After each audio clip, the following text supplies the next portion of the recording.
All right, going to call this meeting to order. Kim. Good evening, Mayor and Council. Tonight is the second night of reviewing our proposed 2022 budget. The first one focused on operations, and tonight is capital. I'd like to kind of talk just a little bit about operations. And actually, Nick, can you pull up that? So one of the things that we have done, it's kind of a wonderful thing with our new ClearGov online budgeting platform, is that we're able to make adjustments, I wouldn't say real time, but pretty much quicker than a printed edition. And we have incorporated all of the council's direction from the operating budget into the online version. And poor Nick, I had him kind of do this on the fly a little bit here.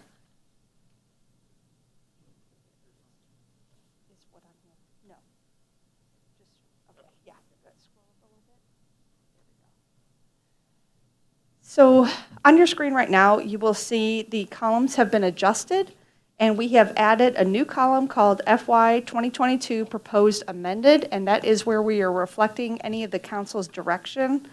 Right now, it's just operating because that's all that we've gotten feedback on, but after tonight's meeting, we will update any capital feedback, and this is how it will be presented. That way, you're able to kind of check it, double check it for us, as well as all of your constituents and all the residents can kind of see the budget in more of a live time platform. So just to kind of quickly recap all of the notes that we took from the operations budget, we did add $20,000 in legal consulting into the general fund. There is a new line item.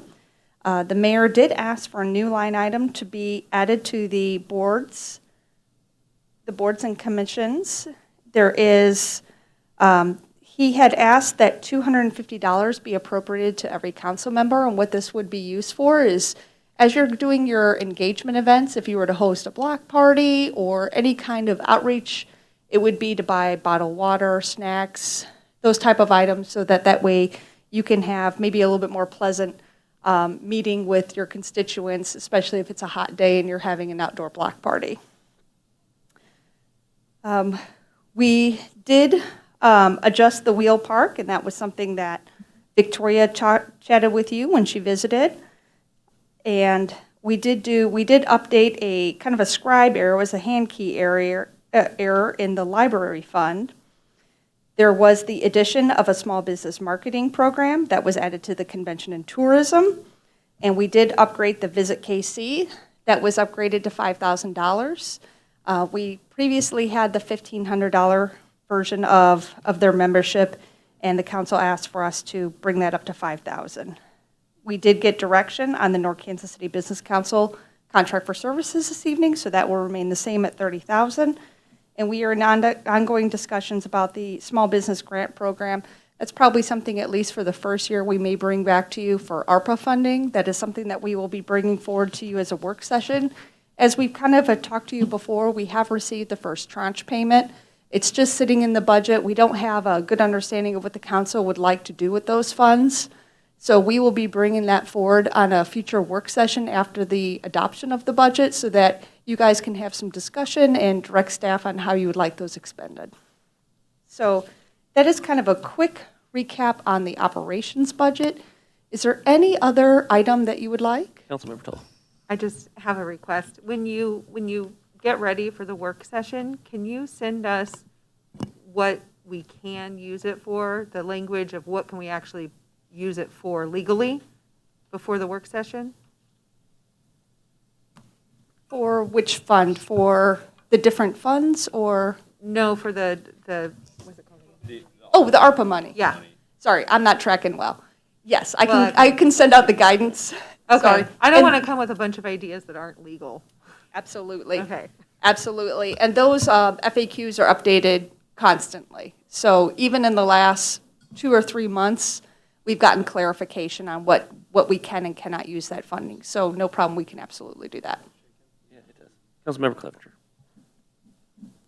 Thanks, that's a good question. And also MML and NLC, Missouri Municipal League and National League of Cities are very good about providing guidance on what you can use those for, and there's several webinars that I'm sure staff's already aware of, correct? as if you didn't have enough webinars to go to, so. Who doesn't love a good budget webinar? There you go. I don't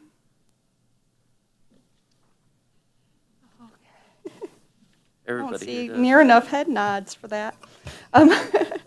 So if we don't have any further direction for the operating budget, I'll pivot now over to the capital budget, which is kind of one of the big reasons why we're here this evening.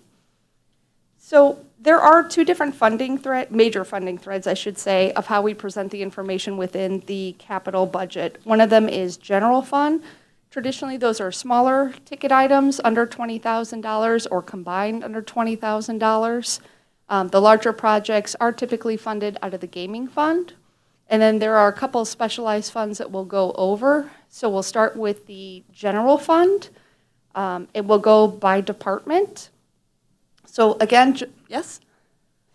Sorry to ask right out the gate, so just the fact that you mentioned 20,000 or less, and then the first three items under general fund are all north of that number, is there? So when we feel like the general fund can handle the expense, our preference is the general fund. Okay.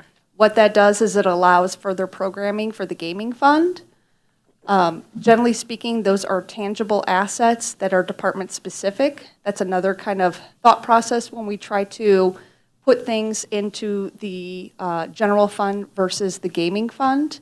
Typically speaking, we attempt to put all of community beneficial items into the gaming fund and department-specific when we feel like the general fund can handle the transaction.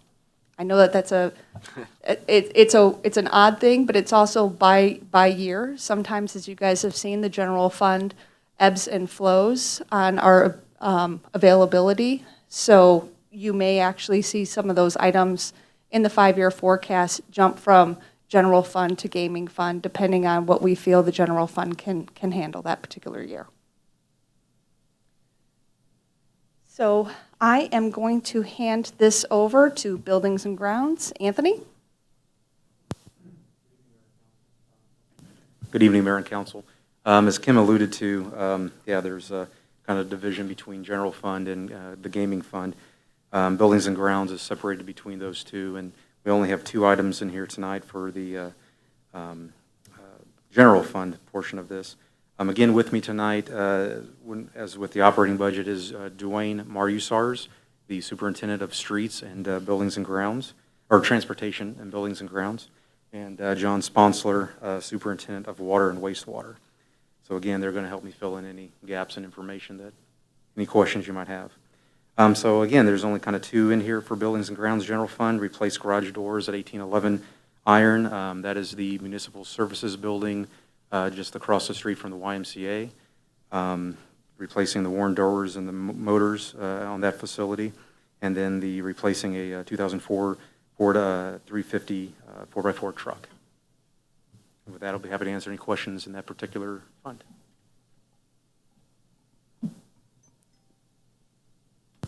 And I don't see any questions, we are going to hand it off over to Chief Hargis. Good evening, Mayor and Council. In our general fund portion, you'll see, if you noticed in the last budget, it was quite a bit higher than last year's. That's because we were replacing the furniture, fixtures, and equipment. We've kind of lumped all those together. We've been kind of neglecting our furniture in the station until it gets to the point where it's almost not usable, so we're needing to replace some chairs in our classroom, some of the recliners in the station. The recliners have actually been there since the station was remodeled in 2007, so they're starting to break down a little bit. Our stove has been there since the remodel as well. It's Dwayne can tell you his guys are coming over on a weekly basis, trying to get it working for us, and that's something we use constantly through the day. So that's why that line has increased this year, is to try to catch up on some of those things. Replace our carpeting. It's only been replaced once in the last 14 years, and that was prior to our cancer policy where we don't allow gear in the station, so there could be carcinogens in there, so that's part of that as well. So, yes, sir? You just brought up a quick question. The only question I had for you, which I'm in favor of this budget, but I saw the carpet and I underlined that and wrote, why carpet? Because Well, we're looking into other flooring options, Yeah. like the vinyl stick-down flooring, and instead of carpet, well, we're going to replace what's there with something. if not carpet, we're gonna try to look for something that doesn't hold carcinogens or Yeah, anything like please that, do. easier to clean. Even if it costs a little more, you know, it makes sense in in the setting that you're in. Like, can we please not put carpet back in? Yeah, that's what our intention is, so. Councilmember Clevenger. Yeah, no, that was my question as well on the carpet and if there's other options, so definitely. If you can look at other options, that's great, but definitely in support of what you need, so. You have any other questions about any of the other equipment or anything that we're purchasing? Okay, thank you.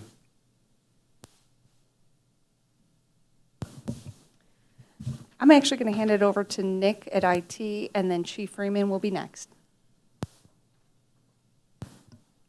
Okay, so there is one project under interdepartmental. It is for our Channel 2 broadcast hardware for $7,000.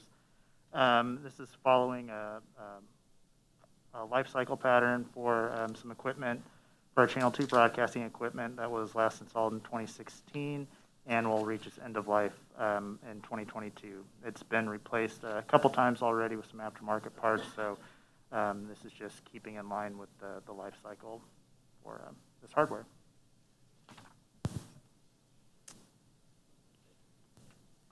Would this replacement give you any more capability? Is there such possible? And now, Mr. Steven, who has his headphones on, can you come out from back behind? Because I'm unsure how to answer that particular, I hate to say it, a highly technical question. We told Steven we might have to have him come from beyond the curtain there. The Oz is here. So the question was, would it give us any more functionality? Yeah.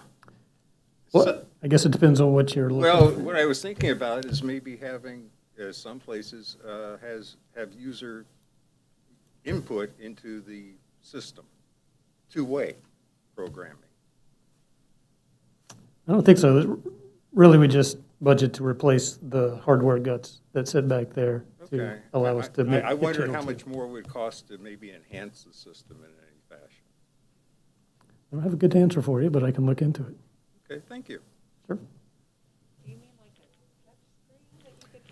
And for the viewer, yeah, can actually give us a real-time comment. Oh, interact. Interactive, yeah. Yeah, I think it would have to be monitored if you did that. The same thing with Facebook or anything else. If it was from the city, you'd have to be able to monitor that. Right? We would have to have We somebody. would have to have something, yeah, but I think it's worth looking into the possibility. And since we're replacing, so maybe we could upgrade for I think maybe- it would probably be a different system. I'm guessing, I hate to jump in front of you here, Stephen, but I used to work in broadcast a bit. Really what they're replacing back there is more broadcast, which is a one-way communication. But I'm understanding you're wishing for perhaps a two-way dialogue system. It would probably be a different system than what he was looking at. It would probably be something that it would actually, to me, I'm spitballing here. It would be something that perhaps sit by the city clerk, who would be able to. Monitor that? Correct. I think that they would be two different systems. I also think that there's probably some questions of Missouri state statutes, which there are some open record components that. That being said, it's something. I'm not opposed to this budget item, but I'm just thinking that maybe we can go one step further and something to explore. Absolutely. And Yeah, we could can amend the definitely look budget. into it and We can amend the report budget back. later if needed. Okay. Do you have Thank any you. other questions or anything about the IT infrastructure? Nope. Okay, thanks. Chief Freeman? Good evening, Mayor and Council. Just again to introduce Major Mark Smith with me tonight. Might help me answer some questions if I slip up here. So our general fund capital requests are relatively self-explanatory. Our 5-year cycle on our body armor, our cyclical contract with Taser, and then replacing of a treadmill down in the shared workout space downstairs that's been there for well over 15 years, I think. It was one of the original hand-me-downs when the community center was still trading out equipment. It's gone. It died actually a year and a half ago. So we're just looking to replace that. The only thing that might need a little explanation, and I'm happy to answer any questions on it, is our training simulation request. That's for us to use in force-on-force training situations. We use that, as you can see, in our counterterrorism training, which is basically our active shooter training.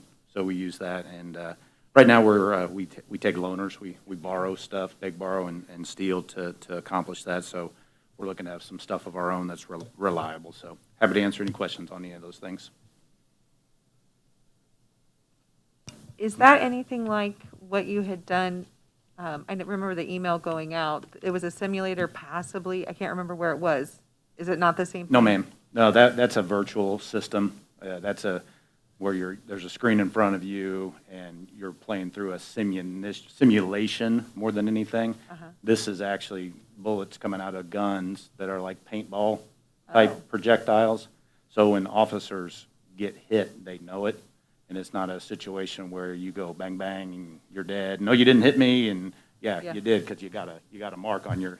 So it teaches us good tactics. It teaches us not to expose ourselves in situations, and like I said, force on force is the best possible training. Thank you. Yep.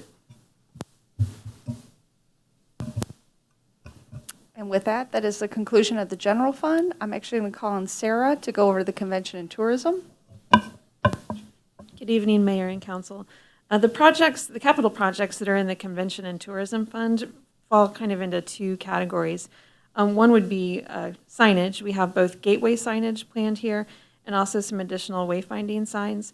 And then all of the Armor Road Complete Street, the remaining projects associated with that are budgeted for next year. We do plan to have that as your work session topic on the 21st. So we'll talk about all of these. Armor Road, Phase 2, 3, and 4 are all in next year's budget. So we'll talk about them in a lot more detail, but I would be happy to answer any questions about any of these projects that you have. Councilmember Clevenger. Can you give us a broad overview of what we've got coming for 2022, Sarah? Just as a very high level. For Armor Road? For the gateway signage, that's what was my question. For 2022, we plan to erect the sign at I-35 and Armor Road, which would be down on the corner that Quick Trip's on now. When they did that project, they did give us an easement for a location for that sign. And it would be the vertical sign that's in the cabinet right behind Councilmember Tall. Sure. And Armor Road, I'm very familiar with, so looking forward to Phase 2 on that. Thank you. Councilmember Smith. Just curious on the gateway signage. So when the plan was approved in 2016, was there a number attached at that point, or have these numbers just come along as we've gotten bids, or how does that work? These numbers were attached to that project then. Okay. Yeah, that's good. I believe that Nick has applied like an inflation percentage to them from, because we've been budgeting this for a while. The numbers look big for signage, but I don't know what that stuff should cost anyway. It's a big sign. Yeah. What did the gateway at Armour and Burlington cost? $260. I want to say it was 260, 270. Okay. But that was construction. It did not include the design cost. Correct, and I'm not sure if as the council may remember, we actually had to bring forward an amendment because when they did the engineering, it was proven out that it needed a few more support structures. Yeah, we also did that sample lighting too. Oh, yes, the lighting. Yeah, lighting night. Okay, yeah, thank you. Yeah, just for memory there. Good. So we are now going to pivot over, if there's no more questions about those two funds, over to the gaming. And I am going to kind of go over quickly the community center and fiber or communications. Really, as the council may remember, we did touch on this when we visited the operations budget. This is really more of a transfer line. So we talked about these two items more in the operations. So from a gaming fund perspective, these are really just transfers out to those particular funds. So I am now going to hand it over to Anthony for Buildings and Grounds. Good evening again, Mayor and Council. So on page 174, starts buildings and grounds in the gaming fund. Actually, the first item I might throw back to you because that's the City Hall facelift. So this is the City Hall facelift program. This is probably the most notable item that you may know from this very long-term program now at this stage is when the outside, the upstairs windows, the second-story windows were replaced and a new coating was applied, which, I mean, hats off to Dwayne. That really made a big difference, I thought, on this particular building. So one of the items that it's actually the only item in this particular fund, is to refurbish the dais that you are sitting at. As you can see, there are quite a few cords that are kind of strewn about. Our plan would be to build out some cabinets to house the components that are within that particular cabinet that sits in front. The interior of your dais right now, as you can tell, you can barely get your legs under there. That would be to tear out the innards of that particular dais, to coat that particular dais to make it a little bit more modern looking.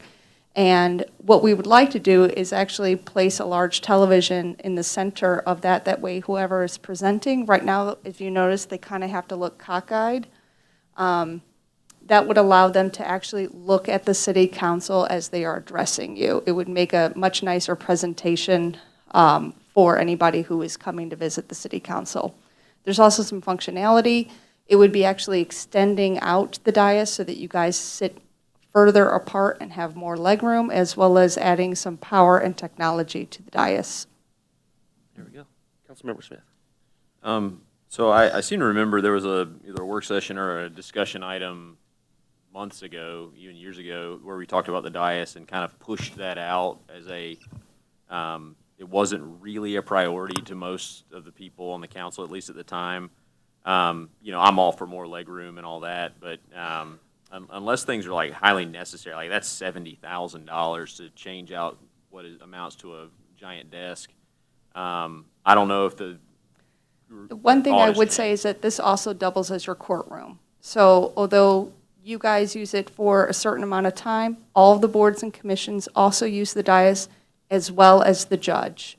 Okay. And right now, that dais doesn't work well for any of those three organizations. There is a cosmetic element to it, but there's really more of a functionality component to addressing some of the usability at this particular dais. This program is actually a multi-year program. One of the things we'd like to do is actually address some of the ADA concerns of people who would potentially be sitting in your spots. Right now, it's funky. They actually have to come up and around.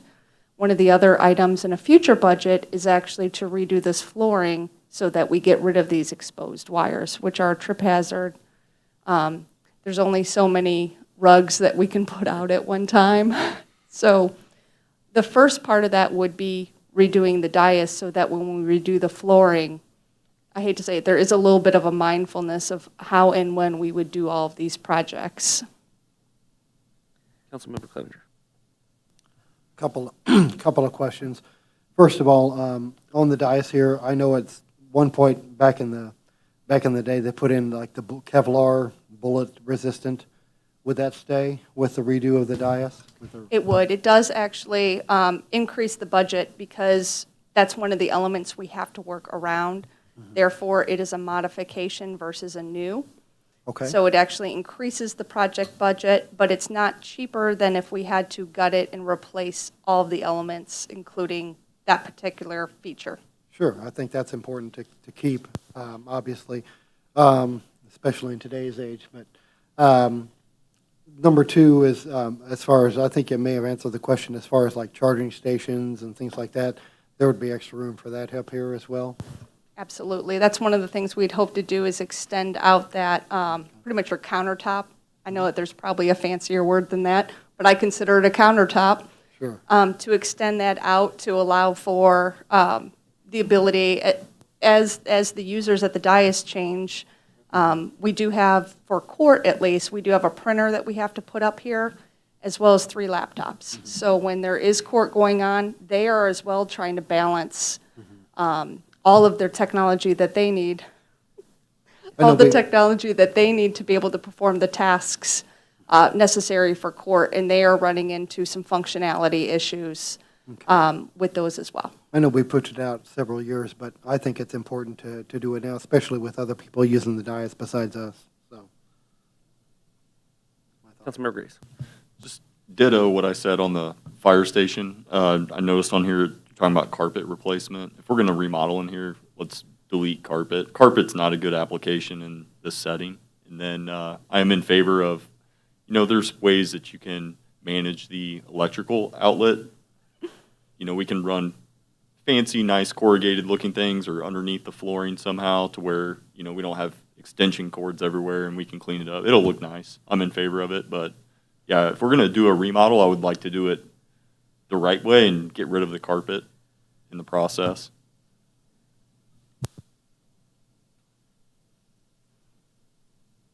Councilmember Toll. I understand what you're saying. I fully support it. I have a question that's not related to this, but I think would be in the same fund. At the time when we were pushing things off because money was uncertain, we had also pushed off a project of remodeling upstairs. Is that still in the book somewhere? Oh, I missed it. You are previewing future items to be discussed. Yes, that was one of the items that was pushed off. You're right, Councilmember Tull. Yeah. There were several I would call capital improvements to this particular building, and that was one of them. During the days of COVID, really when we had no understanding of financially what that particular pandemic would do to us, we really put, if it wasn't shovel-ready and benefited, if it wasn't in the pipeline, we put a hard freeze on everything and pushed it off. So that particular item, actually, Sarah is going to discuss that when we get to her section. but Sorry, I Absolutely.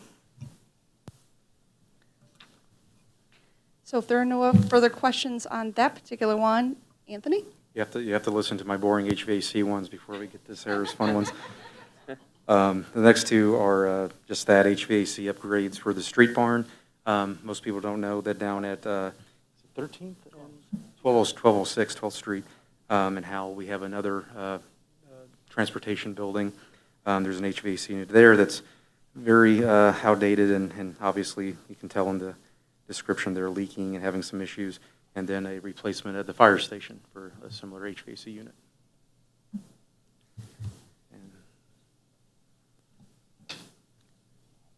This is like my general feedback always on these items. I got on the phone with like energy incentives through Evergy because I can't remember all the dollar amounts, but they do pay like a price per ton times the IEER rating and things like that. So it's just something to look into to have a bit of cash back. And I know sometimes the cash back may only equal $1,000 or maybe $5,000, but we all know that's helpful for all sorts of little things. So that's the only recommendation I have. Will do. Sarah, if you will take the next two items. So the next item is Town Square renovations. The $400,000 that's in here is kind of a speculative amount. We had a discussion with you all earlier this year, and your direction was low-key wow. So our goal would be in this coming year to start moving towards low-key wow, but primarily to do some of the more, framework items, like we know we need to get rid of that sunken area. We know we've got some landscaping that needs to be taken out. So we would be working towards, doing some of the work that needs to be done to create a clean slate for the low-key wow. So that's Town Square renovations. Councilmember Clevenger. Quick question. Have we done all the design work on this, or do we need We to? have not done any design work Okay. on this because we were waiting for the next budget year. All right, well, looking forward to the remodel of Clevenger Commons. Thank you. It was all set up. Yeah. Okay. Go ahead. The next project is the community development remodel upstairs. The space upstairs really does not function well from a customer service point of view. Our front counter is very limited. We are in a secured space, which we appreciate, but it also makes it very difficult for us to accept large rolled plans or to review plans with an applicant. We also, the elevator is in the secured area, which makes it very difficult for us to provide customer service to people who need to use the elevator. We talked to them through the telephone handset in order to know that we need to send the elevator down to pick people up. So the goal is to remodel basically the community development half of the second floor, basically back to the door, if you don't know where the door is, not including the restrooms. So reconfigure our space to provide better customer service and to more efficiently use our space. We've got a lot of unused space in the middle of the floor. Happy to answer any questions you might have Councilmember about that. Just a note of history, we pushed this off, like Lisa said, several years. I think it's important with definitely the more economic development and plans that we're going to be receiving here on the city to get it done for them. I don't know when's the right time. This 600,000 number, I think I remember that from a few years ago. Has inflation been put in for that remodel? Yes, so we had talked to an architect several years ago now about, we did a test fit and got some estimates at that time. So this number has been, we've built a little inflation into it. I'm very nervous about all the estimates that we put in the budget, especially right now with construction pricing. So we have padded that number a bit, but, I don't know. I don't know what to tell you about our estimates these days. It's your best hard. guesstimate, guesstimate, yeah. Councilmember Saper. This is, considering the cost of it and the limitations of space in this building, have we ever considered the option of maybe putting one or more departments in another facility, renting another facility? I would say we do not want to move out of City Hall. Okay. We work every day with Public Works in particular, Okay. but also with the police department, with the fire department, who's already removed from us. I mean, we work with everybody. Being in a different facility would make our job a lot harder. I understand this building was originally constructed to actually expand the second floor in terms of work, in terms of load capacities. Have we explored that possibility? I don't believe we have. My experience, I've been inside this building now for almost 4 years. I find that we have plenty of space. It's just not put together very well. Okay. I would say Okay. that would be my pretty candid view of where we are. I wouldn't say we needed more footprint or walls Okay. as much as reconfiguring the space we have to function more. Just to provide a little bit of historical data, the admin area has been reconfigured multiple times, even multiple times in mine. As technology moves and as people's work life, the tools that we use to actually accomplish our job change, the space around us needs to change to meet that new employee's work environment. Sarah kind of had mentioned the rolls of paper and how the elevator doesn't work well. It also doesn't work well with what we're hoping to be able to do online plan review in those large, tablets to allow that staff to be able to utilize technology in the way that the private sector would like to communicate with us and send their files with us. So that's kind of some of the things. So you feel the space itself is adequate? Yeah, It's just badly configured? We did a test fit with an architect several years ago now. So we do think that we can put what we want in the space we have. We just really need to gut it and move everything around.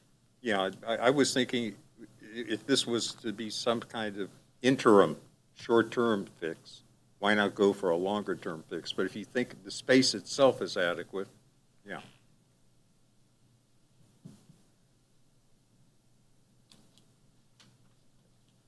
Oh, sorry, Councilmember Graves. Yeah, so this item is one that, when I was going through the budget, it caught my eye, I just kind of got sticker shock by the number. And I guess the one thing that stands out to me is, I just have like a list of, it's basically a sentence saying that you're remodeling the second floor, lobby area, office, kitchen, and storage areas, not including restrooms, but it doesn't really go into any detail about exactly what that is. Like, we don't have, I'm sure maybe you have it, and I just haven't seen it, like, plans or what exactly is, you don't have We don't anything. have any plans. We our plan in 2020, we were about to put out an RFP for an architect to start work on plans when, COVID and the project was put on hold. So we don't have any plans.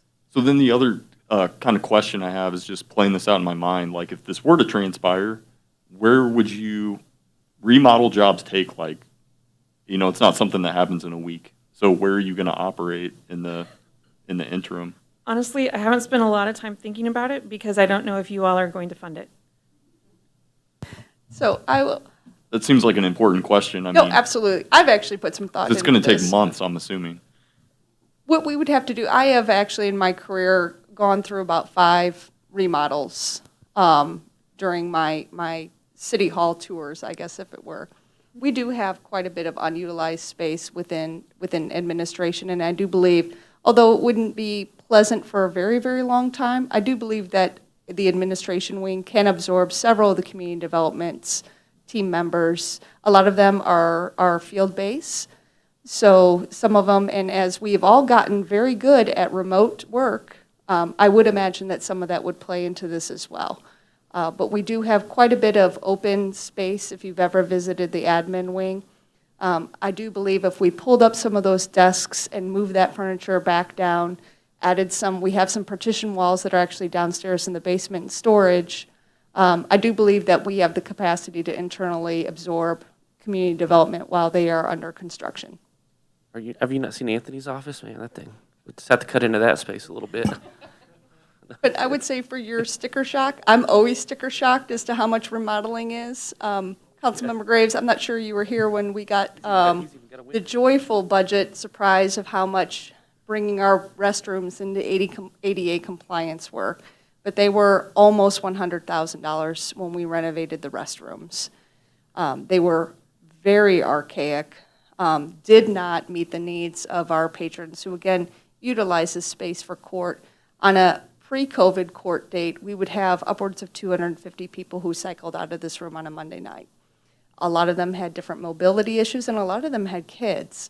And we didn't have a changing table at all in City Hall. So those were 2 of the big things that we wanted to get accomplished when we remodeled the bathrooms.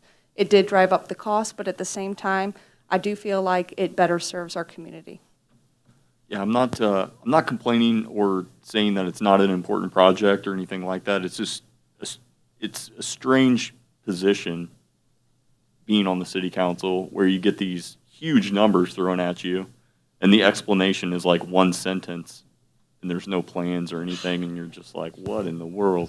No, absolutely. Like I said, we had a somewhat of an idea of what we wanted to do with the restroom. We did engage an architect to help us kind of understand, actually, if you move this way, we could save you some money. So that would be the next stage for this particular project, would be to engage an architect to help us understand where goes what and get a better project definition. Yeah, I would feel much better about approving something like this if I could actually look at it on paper, I guess, and see like, okay, this is exactly what they're doing. This is what they're talking about doing.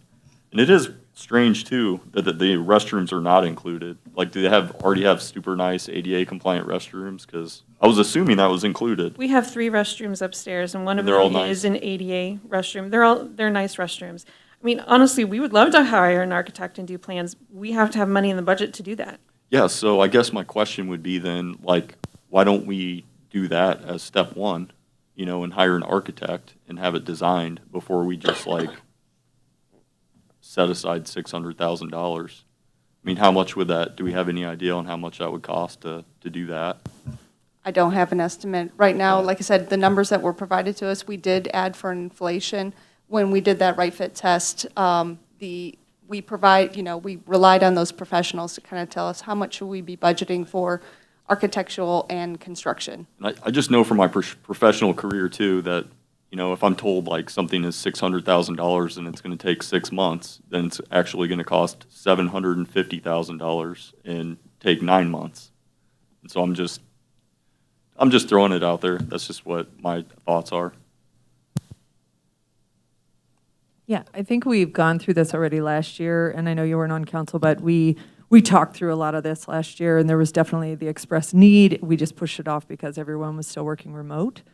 So this is definitely a line item that has come up for good reason, And we have to keep in mind too, she's ballparking the number, but each thing that is accomplished, we still vote on as it happens. I mean, like, she'll still bring it to us to go, okay, I got an estimate on this, and that'll help us to, you know, refine kind of how the process works, and they'll work out the details of where everybody goes. But I think with this, you know, it is just one of those budget items that we have put off, and now in putting it off, she's ballparking her best number.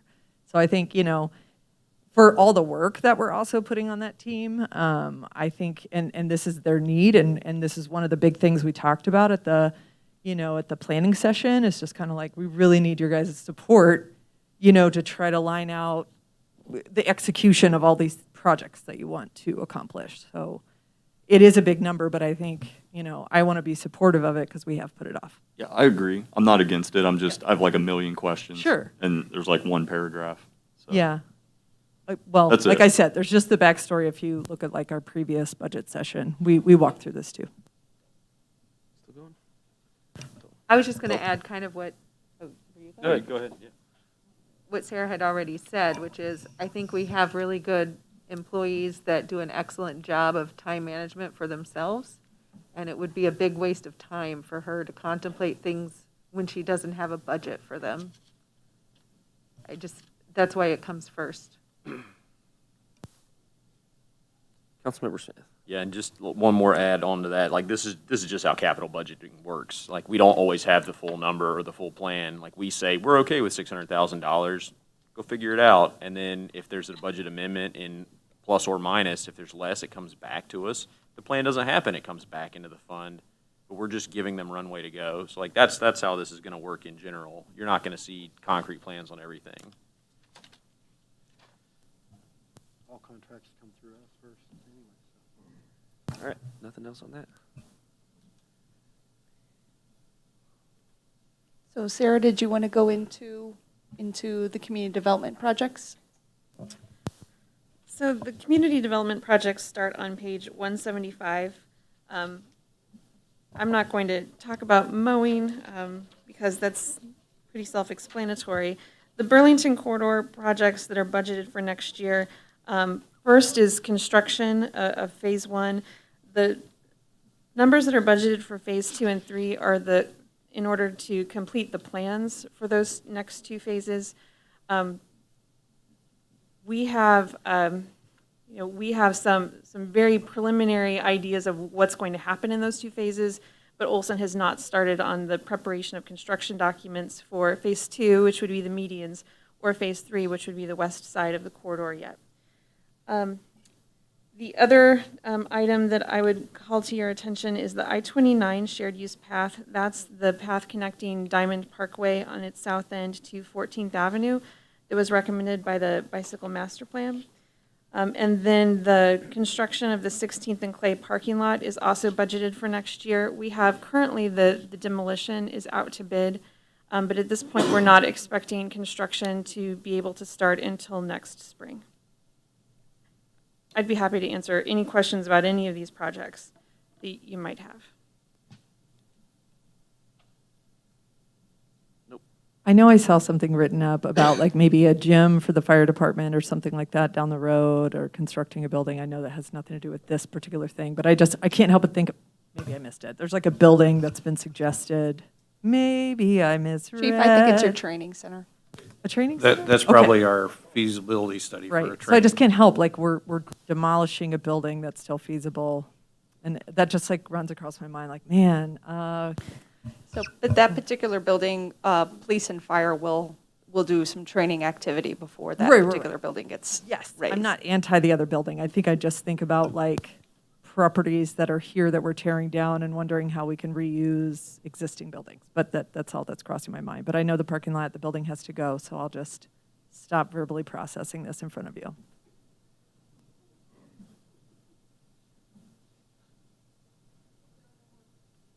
There are no more questions about community development. Chief Hargis?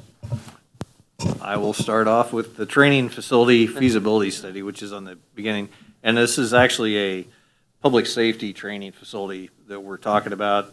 Right now, we don't have any place to, I don't know if you've driven by the last few weeks and seen our guys doing the driver training at Mackin Park. we have to borrow, close off that lot because it's one of the few lots big enough to do our training in with the trucks, that we don't destroy the asphalt underneath of it. And this would be a feasibility study in the PID around where the dog shelter is, that area, to basically put a large pad down there at first, and then it'd be a modular build-up. We would put if we can put the pad down there, we'd put like a Morton-style building on there that we can pump cold smoke in, and the police department sit team and their officers can use it. We'll have movable walls inside they can do for sit team. We can do it for fire training. There won't be any actual burning or anything going on. But that's what the feasibility study for. And due to circumstances, that's been pushed this is the third year that we've had it on there and haven't been able to accomplish that. So, and they may come back and say, we can't do it down there. So, Yeah, I'm in support of it. I think my mind was just thinking like, where is it going? So that's where you're suggesting where it was going. I thought, where are you putting this thing? And I'm like, can we reuse some buildings or reuse a space? But it sounds like you have a space. and we've looked around the city for places to use, but there's just the need that we have with the size of our equipment to do that training. It's just, there's very few places left in the city that provide us with that, where it would be appropriate to do that training in those areas. Did you say by the dog park? Yes.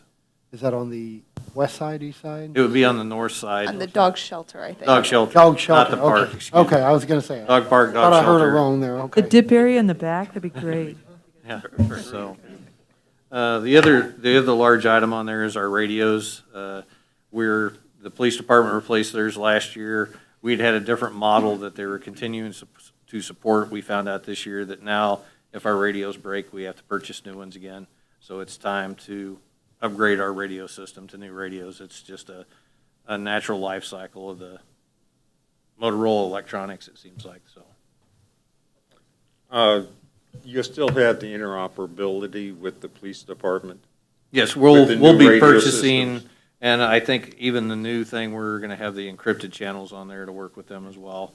That's new to us. We hadn't had encrypted before, but yes, everything, the radios will be probably just a little bit different model than theirs. Ours have to be intrinsically safe and different things like that. But everything will be completely interoperable to the CAD system, and we'll have their channels programmed in there, so there's no changes in that. Thank you. If you have any other questions? Councilmember Toll.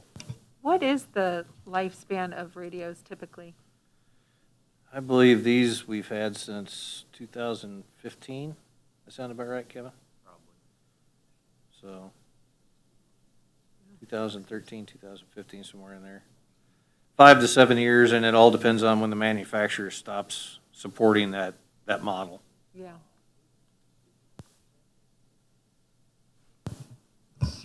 So we're moving right along. I'm actually going to call on Nick to go over the interdepartmental. Okay, so interdepartmental is primarily IT lifecycle replacement items, including PC replacement and data server replacement. One of the newer projects that has not been in previous 5-year plans has been the replacement of copiers. And so for 2022, that's $18,000, and then would continue for the next couple of years as we replace the current BizHub copiers that were originally installed in 2013. And again, they're reaching the end of their service life. So this would be a 3-year replacement cycle for those copiers.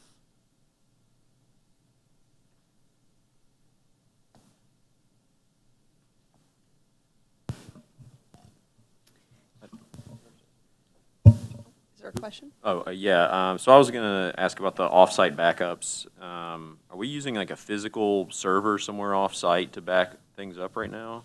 And I'm going to call on. He was ready for that one. He came out quick. Popped right out. Yeah. I apologize. I heard you start to ask the question. Yeah, go for it. Would you mind repeating it? Oh, sorry. So the off-site backups, I'm just picturing an off-site building with a physical server there where hard drives are going bad. I'm curious why we're using that instead of a cloud-based service. It would be more of a subscription that we're not paying $20,000 to replace a server. Well, a couple of reasons. We have, with a partnership with Link City, a facility on the other side of the river where they have their, it's called the Telco Hotel. That's where the pier meeting point is. So we have a direct connection there that we don't have to pay for. And so I can put a piece of equipment there and do my offsite backups, and we don't have to pay any annual fee, any recurring cost. And, well, I have to admit, I couldn't tell you what the recurring cost would be for a cloud-based system. It's based on, the amount of data you push across, and we push a ton across. So Okay. that's my. I would just be theory on it. curious to see, because like, I don't know what the typical lifespan, if it's 8 years or whatever, before these things start corrupting, and then you maybe lose data in that process. I do know that cloud backups are redundant, they're stored multiple places across the globe, so high security. If it cost is similar, it seems like that would be a good option to explore. So if you could take a look at what that cost would be. Sure. But having the direct link is also, beneficial. Yeah, and so, and just to be clear, this is adding a second site. So I'm working with the hospital to put in a second off-site backup, so we'd have redundant backups of our Okay, so backup. this includes a second one. Yeah, Okay. but I definitely will look into the cost and do a cost-benefit analysis to see Yeah. which comes out better. That'd be great, thanks. Okay. Are there any more questions for Stephen? Better look down the sheet here. Thanks again. Thank you. Computer replacement. We're going to pivot now over to Chief Freeman.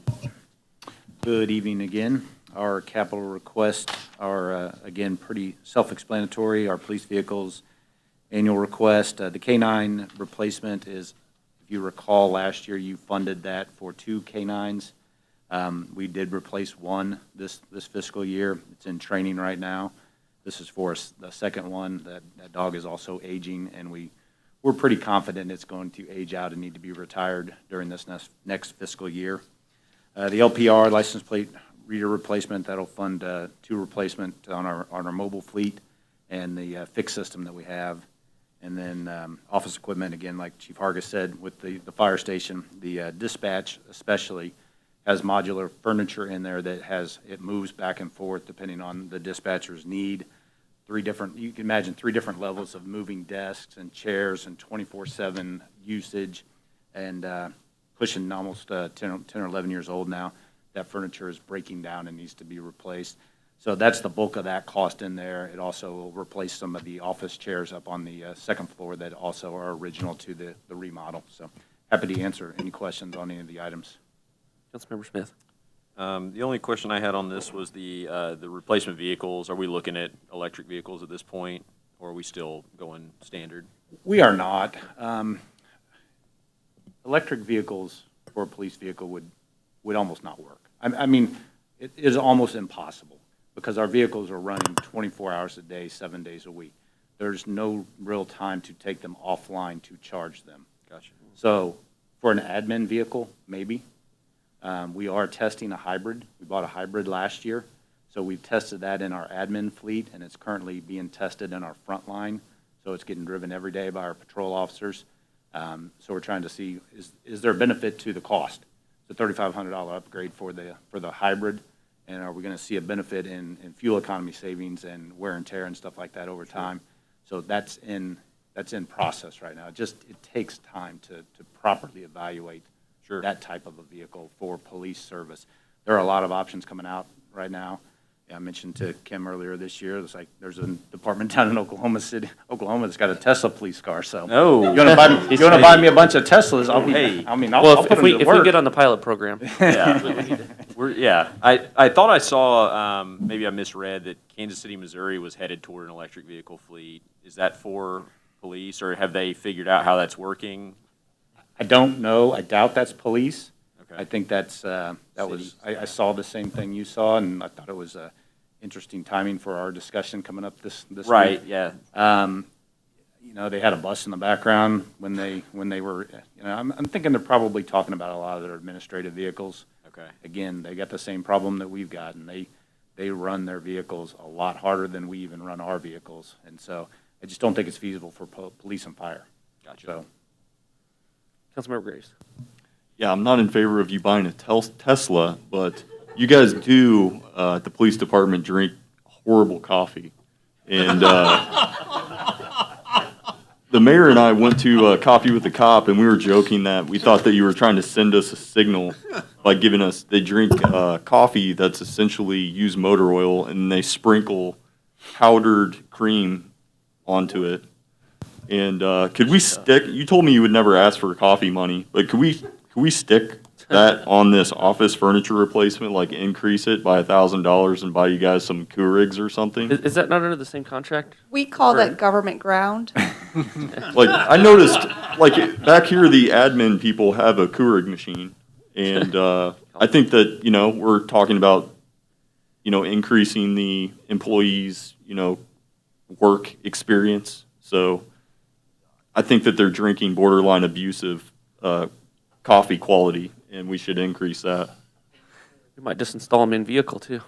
So if we could stick that, in, I mean, Chief Freeman told me he would never ask for it, so I'm asking for it. Is there somewhere where we could stick that on their budget? We typically purchase our coffee supplies through obviously the general operating budget, so we can look and see what potential upgrades. We have upgraded our coffee since we spoke, though. We have Folgers now. Yeah. I suggest increasing above Folgers. I mean, it sounds silly, but I'm actually serious. Like it does, if you're an employee and you go to work every day and if you can have a nice cup of coffee, it sounds silly, but it really is. It increases people's, you know, work experience. So it sounds silly, but put it in the budget. I'm in favor of it. I think most of us would be. Councilmember Toll. I was just curious about the vehicle that you have now that is a hybrid, because I had read, not in the area, a different area, they were using Ford Explorers that were hybrids. I didn't know what vehicle you guys had. That's what we have. Okay, because Yes. I read about a fleet that they did that, and I think that's so, even if it doesn't even out with gas, you have to idle the whole time that you're parked. So I just think, I'm really happy that you're trying that out. That's great.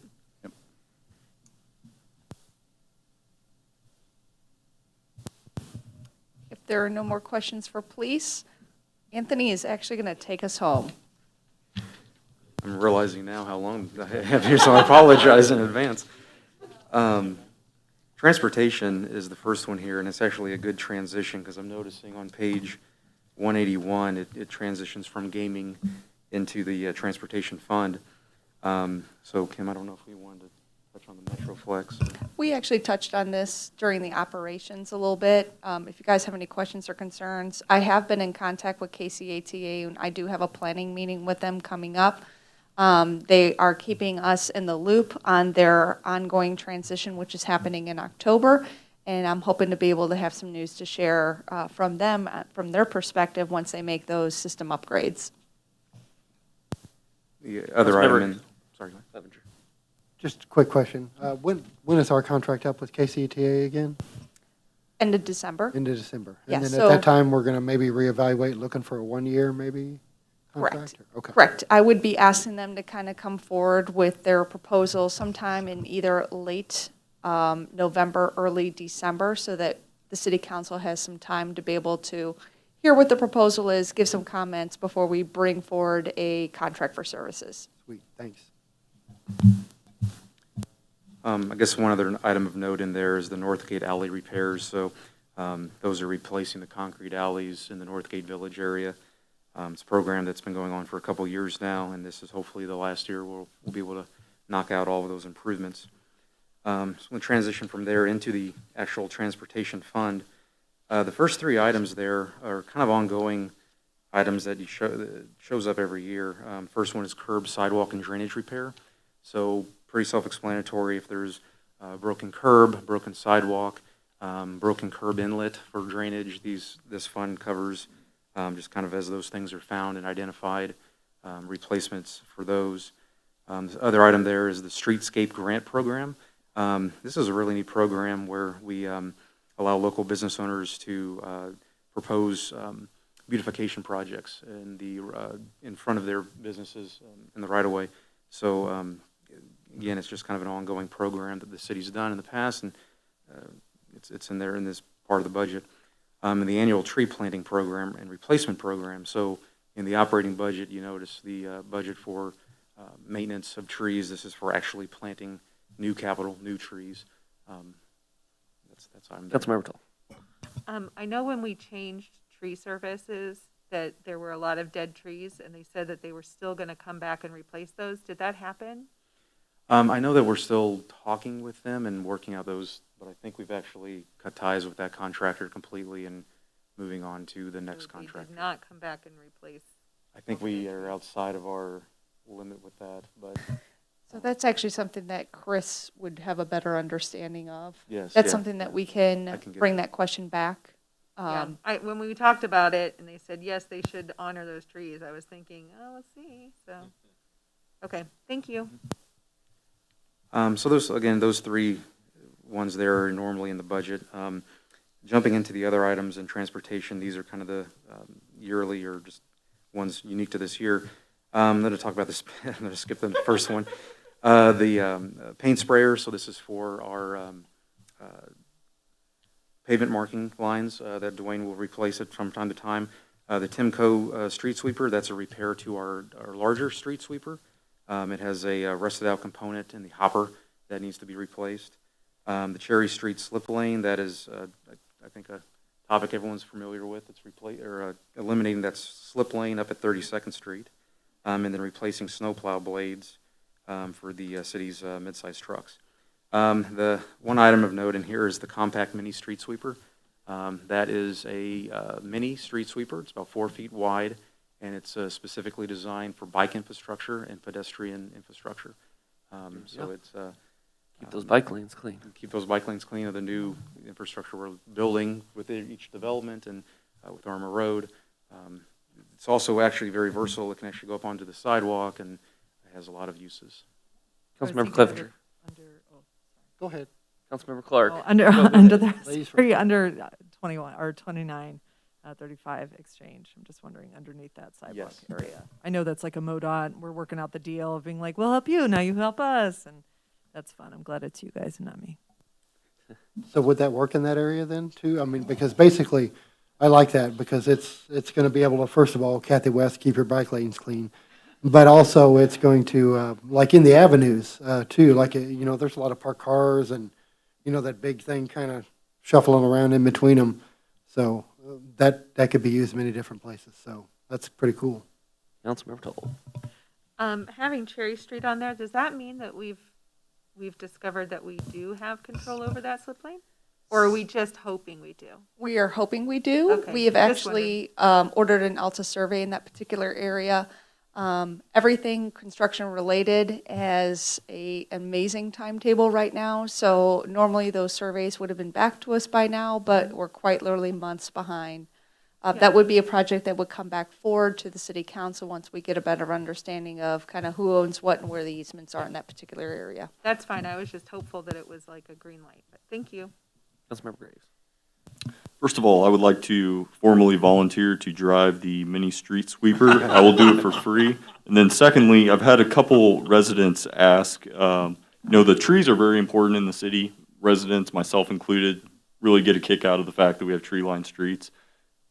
Is the budget for that sufficient? I've had that question asked to me multiple times. Do you feel like we have a sufficient budget for that, or should it be increased? No, I do. I feel like this is the 30,000 is sufficient for that. I've talked to Chris about that a couple times. It really allows him to replace quite a few trees, and it's been good for quite a while. Councilmember Toll. So is the 30,000 just for the ash tree replacement, or is that also adding more trees in other areas? It's for both. It's for both, It's for both, okay. yeah. Councilmember Clevenger. Do we, I know those trees usually have a 1-year or 2-year warranty. On the trees that we replace, I'm thinking, are we still doing the bags of water with around them, the plastic bags or what have you, to keep the trees watered, to keep them alive, even if like we replace them in a resident doesn't water, or if they're in like the common area? Dwayne, did you? Yeah. Sorry. We don't, whoops, sorry. Talking through my mask. On the new trees, Chris kind of handles the new trees, but I'm also involved in the new trees somewhat.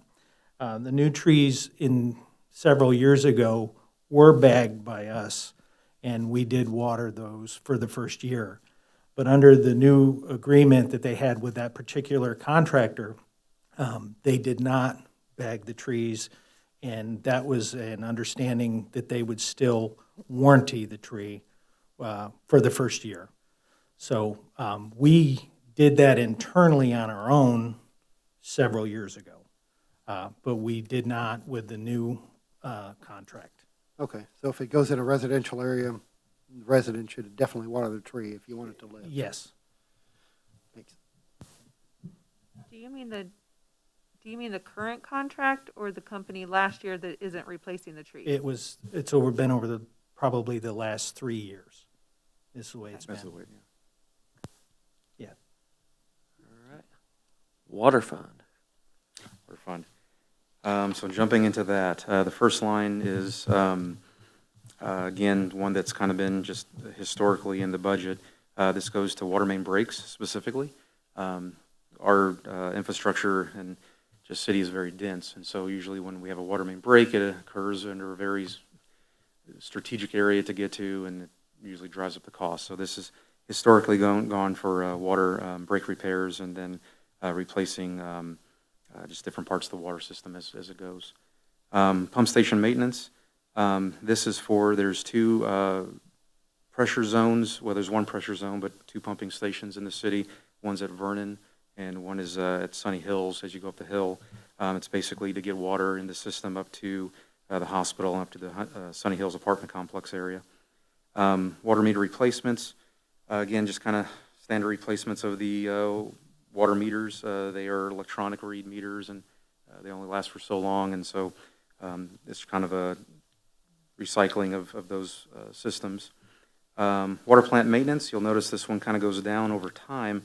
It's because of the new water treatment plant improvements, so we're anticipating some, after that gets up online, that one stay at 40 this year, but then go down. Well cleaning and maintenance, the city has 6 wells that we pull water out of the aquifer. Occasionally the screens have to be cleaned, and just maintenance to those pumps and their own processes. Fire hydrants, that's actually for replacing fire hydrants, buying, I think we had 10 new fire hydrants that we'll be able to use throughout the system. The compact excavator and trailer, this is a new equipment item. This is a very versatile piece of equipment that, again, like as I was saying, our town is very dense and it's very tight to get in certain areas to get to these water mains. And this is also used for sewer and storm. So this piece of equipment has a lot more agility and can get in and out of spaces a lot easier. Plant landscaping security. This kind of actually goes back to the AWIA thing I talked about last night. We're just looking at different ways to increase the security of the water treatment plant. One of the items that's come up is our proximity to the road. So we've kind of just been experimenting with ideas of how to maybe look at a nice looking but barrier that would be right there by Burlington. Water valve replacements, again, just aging infrastructure. A lot of our valves are 70 years old and stuck and not working, so this is just to help replace those. And then the 23rd Avenue water main. This is, you maybe heard me talk about this. I'd like to try to get into replacing more water mains and not just reacting to the breaks and trying to have a proactive attack plan. So this is one that our water crews have identified that have some pressure issues, and we'd like to start maybe a main replacement program starting here.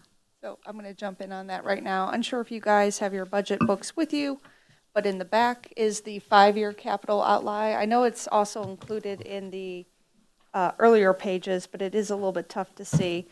Anthony kind of talked about it a little bit, but one of the things that we are hoping to be able to include in future budgets is a more proactive maintenance schedule versus our traditional reactive. So we are in fiscal years 2023, 4, 5, and 6.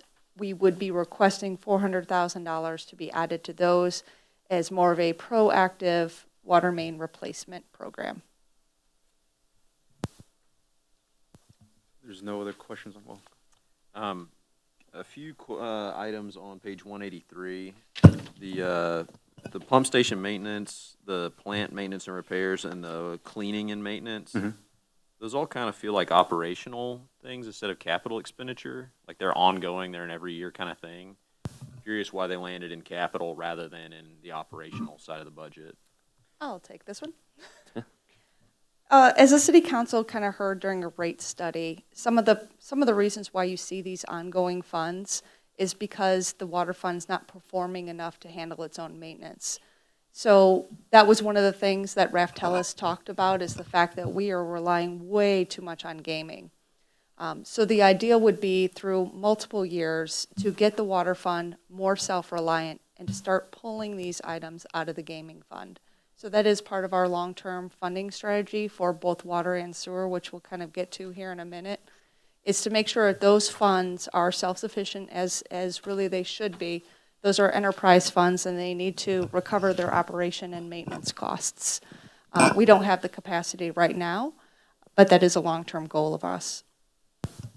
There are also capitalizable assets as well, so including them in the capital, even if they are ongoing, they're operating capital, Sure. so we would capitalize those. Okay. Yeah, I appreciate that. It does feel like one of those things that ideally it would end up back in the water fund. I think that sounds like the goal, just because of our philosophy of not using the gaming fund to fund ongoing things. So appreciate that. All right, there's no other questions. Councilmember Graves, sorry. I was just gonna, it's not even a question, I was just gonna say, I thank both of you for your last comments about being proactive on the water supply system. I've emailed both of you and I've talked about it many times, that's always bothered me, is that as a city, like, we have extremely old water lines. Some of these houses are pushing 100 years old, if not over 100 years old. And we've been just replacing stuff as it breaks. And I think that we as a council owe it to the community to just start replacing these systematically, instead of just responding reactively when stuff breaks. We need to develop a plan and say, okay, we're going to replace all of this year. Next year we'll replace all of this. So I think that I just want to thank you both. It sounds like you're on the right track, and I appreciate that.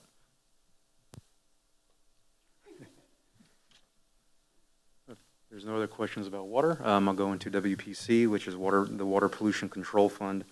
So this fund actually covers both sanitary sewer and storm sewer. Building maintenance and repair. The city has a pre-treatment program that we monitor our heavy industrial users. That is housed out of the WPC building, which is down on Bedford Avenue. It's also the animal control facility. And it's a very old building. This is just repairs to that building. Storm sewer and sanitary repairs, that's a large budget item there that covers any collapse in the sewer mains, storm mains. It gets kind of crossed with the pump station repairs, where we have different pumping lines that come into the city. And then the next one, pump station repairs. This is one we've upped a little bit this year just because of the ongoing maintenance we've noticed. The SCADA system additions, that's a lot of our digital control that we have over the system. Kind of goes hand in hand with the new water treatment plant upgrades. That system is becoming more complex. You'll also see water meter replacements in here. We try to split that between these two funds. Again, just replacing some of our residential water meters.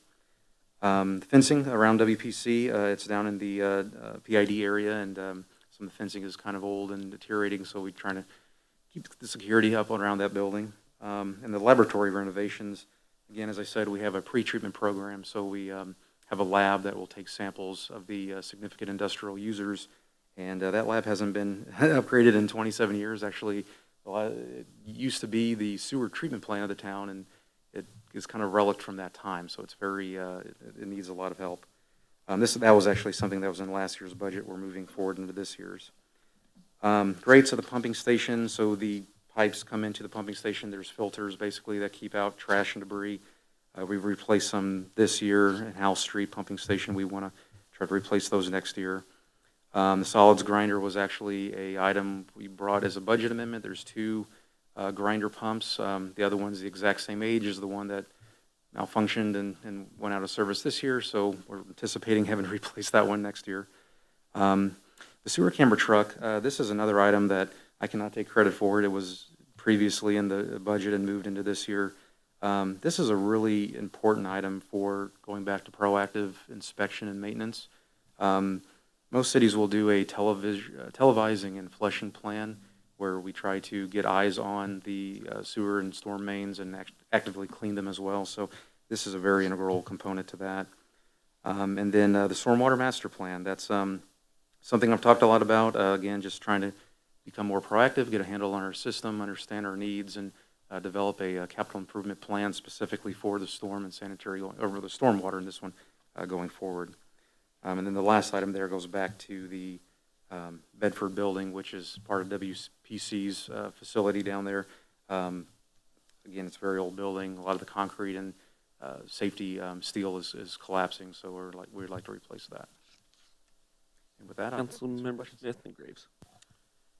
A couple things. So the same comment on the building maintenance and repair, moving into operations over time. Second question, the storm and sanitary sewer repair at 400,000 is up from prior years, but is that, in your opinion, going to be enough? I know that one thing collapses and that's 400 grand generally. So where do we come up with that number?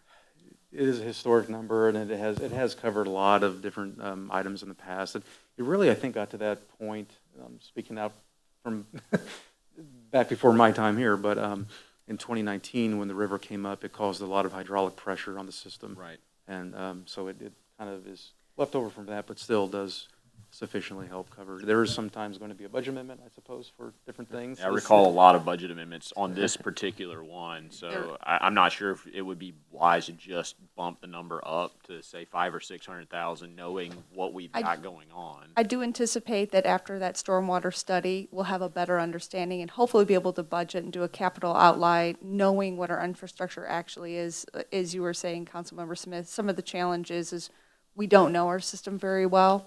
All we have is historic and legacy information.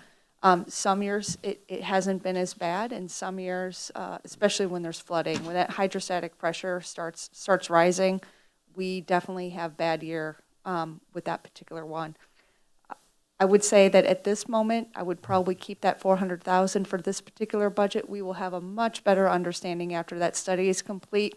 In this 5-year capital outlay, I anticipate a lot of those maintenance numbers being a lot different than what you're seeing today. Okay, thank you. Water meter replacement item, curious why that's in water, WPC versus water. I know it's kind of a shared thing in the comment, but why would that be under WPC?